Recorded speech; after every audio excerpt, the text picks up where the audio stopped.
It's official. It is official. The 22-23 Premier League season and in general the whole 22-23 season had met its end. It had been a grueling, tiring and torturing times for Erik ten Hag and the Man United, being the most game played for a club in the European football, with on several occasions has seen players with obvious exhaustion. But in exchange, this season will also have been the most exciting, filled with so many matches to catch up, thriller, drama and full-blown celebration, you name it. Upon coming into this season, we have presented one of the worst Man United side in Premier League history, failing to achieve 60 points for the first time for God knows how long. In spite of that, in this whole timeline, we have witnessed the hope of a new chapter in the preseason, then flashback to last season by losing the first two games in an abysmal fashion. From there, Man United gradually become a slow yet visible growth match after match, especially the home match against the Liverpool being the legitimate kickstart of Erik ten Hag chapter. Of course, throughout the season, we also seen the explosive Cristiano Ronaldo interview, both huge loss against Man City and Liverpool away from home, and the embarrassing loss to Seville in Europa League. However, with there was a darkness, there will be light. We as Man United fans did also witness the likes of the victory over 22-23 season La Liga champion Barcelona, the thriller semi-final wins against Brighton, and the League Cup champion for the first time in 6 years. What is up, ladies and gentlemen? I'm Marvin, codename CM. Welcome to the Code United channel once again. With the season ended, summer approaching, for many of us to go out and breathe in fresh air made me utterly sick to know that I have to go through at least 3 months without football. Lord help me. Despite of that, we will get some drama since the transfer window will be starting. I don't know about you. To me, my everyday routine will most likely to check the football transfer goat himself, Fabrizio Romano, Twitter, to get the latest Man United sales update as the first priority. Then the transfer news as a secondary priority. Given the fact Man United make or break in that transfer would rely heavily on how fast on the sales and a new owner can be set in stone. The more the delay happens, the more damaging to the club can be expected. Aside from all of these things, would only can leave to the people behind the scene that we have been blessed with the exposure on ourselves with humongous amount of football, definitely generated different moments either embraced or pitted by the fans. With these moments, how would you rank them in order? So in this video, I will list out the top 10 moments that happened with Man United this season. A short note though, when I mean by moments, I'm referring to moments that had me on the edge of my seat, jumping around in celebration, crying my balls out, or on the verge of going to hospital due to high blood pressure. As per usual, if you like this kind of content, do please like, share and subscribe to this channel, as each of your subscription will be a motivation for me to upload new content, and ring the notification bell for every new upload. Let's cut to the chase and here we go.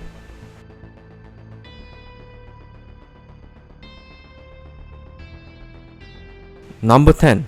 4-0 loss to Brentford. With the introduction and Erik ten Hag to Man United had been a hell that the Dutch mastermind would bring a new light to Man United after the abyss darkness from last season. However, after the first home match lost to Brighton, might see as a hiccup or a root bump with Erik ten Hag. But the absolute wallop by Brentford in less than 40 minutes was a warning sign that this United team is still a long way from glory, especially on the midfield area. With Erik ten Hag attempt to allow Man United control possession by playing the ball to Eriksen failed horribly due to Eriksen got constant harass, loses the ball, even contributed one of the goals conceded, and also several calls as well.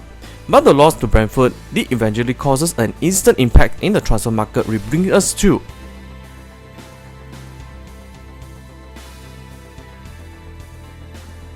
Number 9. The signing of Casemiro.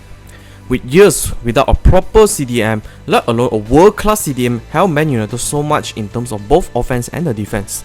With the past Audi era, McFred had been a constant starter for Man United, but just not good enough. In the first two losses in the Premier League, Man United, or Glazer in particular, found an additional £150 million and purchased Casemiro from Real Madrid with £60 million. There was a norm or consistent suggest Man United need a quality CDM like Casemiro as an example, and we get Casemiro. Surprise, surprise.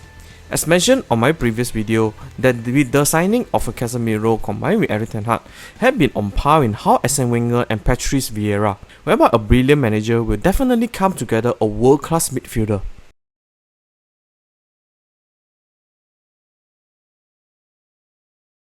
Number 8. The electrifying last-minute goal from Garnacho. The Argentinian youngster, the future number 7, the boy, the myth, the superstar in the making, had already so much stride, brought all the hypes in the world on his hand. On November 2022, the last Premier League match before the World Cup start against Fulham away from home, Eriksen opened the score thanks to the assist by Bruno Fernandes. Unfortunately, a former Man United Daniel James equaled the scoreline to 1-1 with time ticking into injury time, and Man United looked to settle with a draw. In a moment of an electric pace, Garnacho received a pass, slight drive forward, and then made a 1-2 movement with Eriksen. Eriksen then slot in a through ball, and Garnacho executed an explosive speed to reach the ball, proceed give a low driven shot with his left foot into the corner of the net. That goal had me jump up my seat. Also seeing Garnacho give a hell of a celebration, mimicking a fellow Argentinian goat Messi lifting his shirt, let the crowd remember the name Alejandro Garnacho.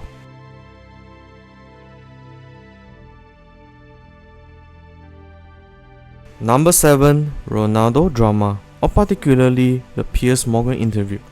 Playing around with the number 7 norm, followed by Garnacho catching the headline scoring a Fulham injury time winner, his idol Cristiano Ronaldo made even bigger headline that overshadowed Garnacho headline.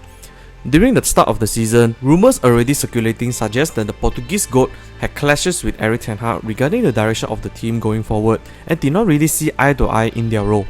With several pictures surfaced, Cristiano Ronaldo made early exit during the halftime in the pre-season match. The final straw is the match against Spurs on Old Trafford while Man United leading 2-0, and Cristiano Ronaldo reported expected to be subbed in late in the game but was cancelled, allowed Anthony Elanga instead. This made Cristiano Ronaldo obviously furious and stormed out the pitch. Furthermore, after the Fulham game, Cristiano Ronaldo sat down with the famous or infamous interviewer Piers Morgan and commented harsh criticism not just towards Erik ten Hag but Man United as a whole. This incident eventually led to the let go of Cristiano Ronaldo on 22nd November by mutual agreement with immediate effect.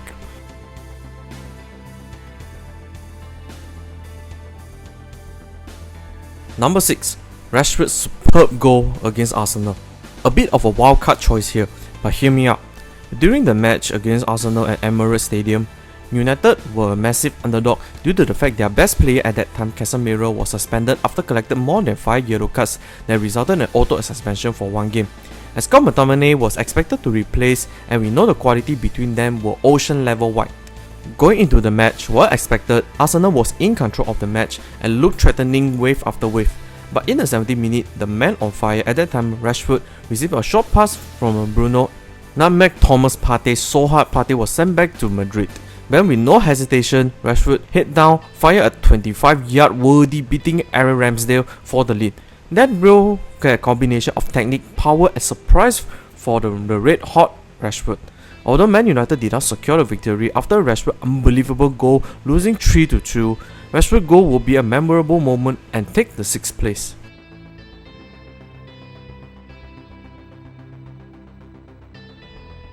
Number 5. A 6-3 loss to Man City.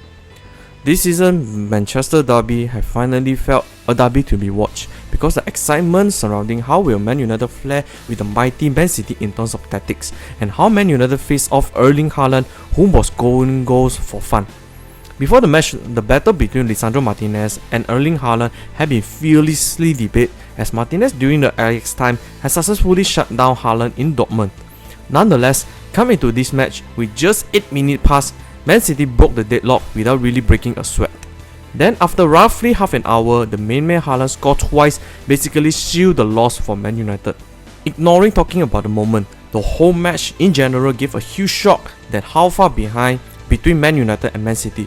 Fortunately, the match was not all dusted as the match also had Erik ten Hag finally made a Casemiro a constant starter and did not look back.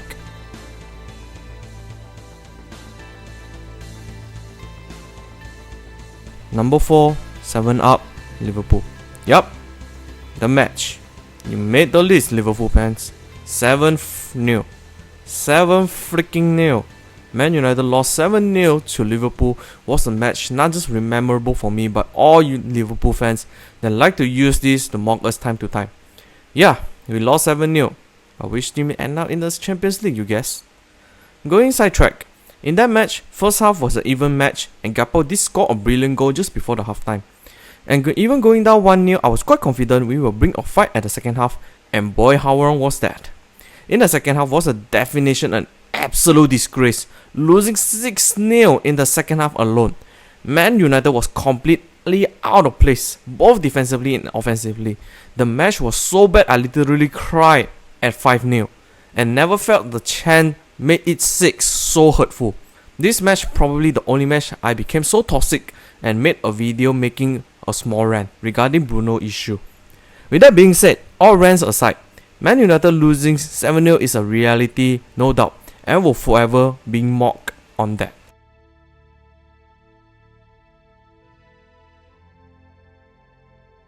Number 3. Anthony goal against Barcelona.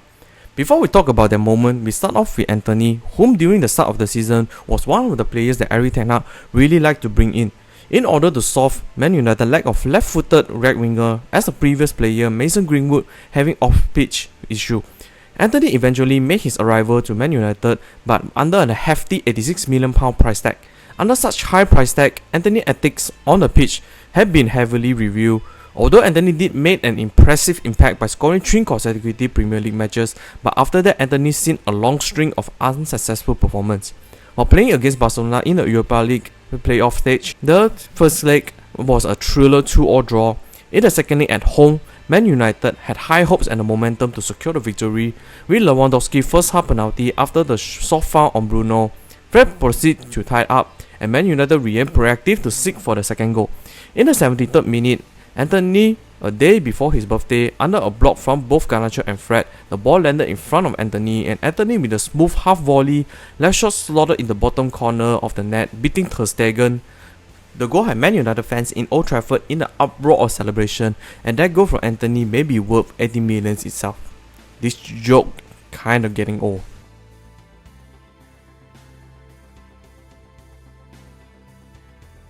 Number 2. Lindelof FA Cup semi-final victory sealing penalty. In the semi-final of the FA Cup against Brighton was also a thrilling match that had me on my edge of my seat all the time. Due to the fact Brighton under the new manager Roberto De Zerbi had transformed a mid-table team into a legitimate contender team. Coming into this match, Brighton was the favourite given the form and the amazing tactics. During the match was one hell of a grinding match. Man United dealt waves of attacking threat, especially from Mitoma, a dribbling master. Thankfully, with the help of defensive duty of Luke Shaw, Aaron Wan-Bissaka managed to nullify the attack countless time. The grueling matches ended up a draw and moved to the penalty shootout. Under 6 successful penalties takes from both sides, March, the 7th penalty taker for Brighton, blasted his penalty over the bar that gave Man United a crucial lead. While all the pressure back on Man United, Lindelof was tasked to take a possible winning penalty. Living up his nickname, the Iceman, Lindelof coolly take into the top corner and secure the final spot for the FA Cup final.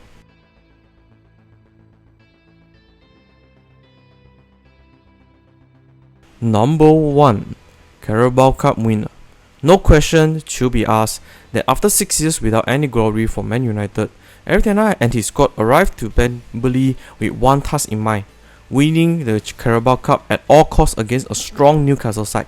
In that match, Erik ten Hag made a bold tactical adjustment by allowing Newcastle to control possession while Man United deferred back to counter-attacking. And the tactics works wonder. Casemiro and Rashford goal was enough to secure the win for Man United, lifted the Carabao Cup. Erik ten Hag, who inherited the worst Man United side into Carabao Cup winning in the first title in 6 years, is the moment to cherish and take my top spot of the moment in the season. That's the end of the video. What do you guys think? What will be your top 10 moments of the season, both positive or negative? Comment down below so that we can have a discussion. Hope you all enjoyed this video. I will see you all in the next one.